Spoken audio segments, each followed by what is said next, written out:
You might be sending your corporate career to an early grave, and you might not even know it, because you're making some common but very serious planning and prioritization mistakes. In this video, I'm going to share with you what common trait most working professionals never recognize as a career killer, what you might be doing wrong, and how you can use my simple 3-step planning method to excel in your career moving forward. All right, my friend, let's dive into it.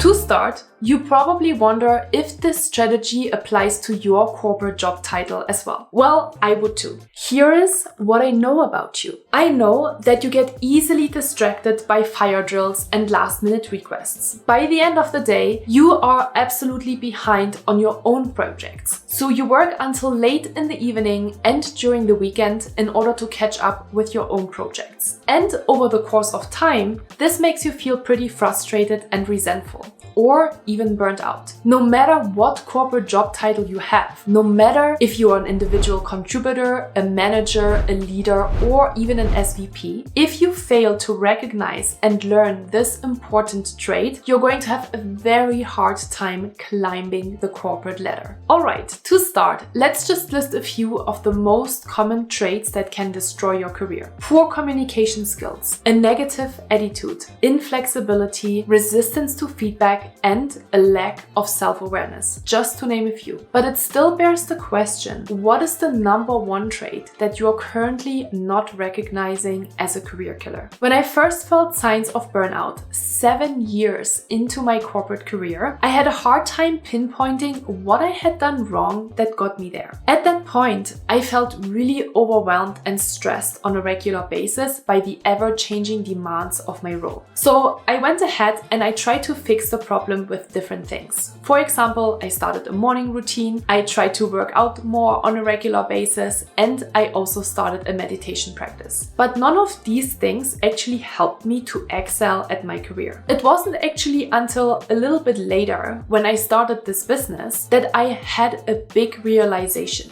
When I looked at my calendar, it still looked exactly the same as when I was in my corporate job. So the number one mistake that I made was that I opened my computer in the morning, I checked my inbox, and I got immediately distracted by incoming emails, by pings and meetings. So I didn't understand that prioritization and planning was the number one trait that I was doing wrong that kept me in this unhealthy and unproductive state. Okay, so now that you understand the number one trait that kills your corporate career, you probably wonder, okay, so what can I do in order to get better at this? And I want to share with you my planning method that has helped thousands of professionals develop a competitive edge and a foundation to succeed while creating a thriving work-life balance. When I worked at Google in Silicon Valley, I made the mistake of opening my inbox and immediately getting distracted by incoming emails, requests, pings, and meetings. I dove right in instead of taking a moment to prioritize and plan. Today, I operate completely differently, and I ask myself 3 simple questions before I start my workday. So take a piece of paper and a pen and let's dive into question number 1. The first question that I want you to ask yourself is the question, what are your top 3 to 5 priorities for the day? What do you need to get done in order to feel accomplished at the end of the day? Side note, if you find it easier to first look into your inbox and see what has come in overnight and then do this exercise, that's totally okay as well, as long as you're taking a little bit of time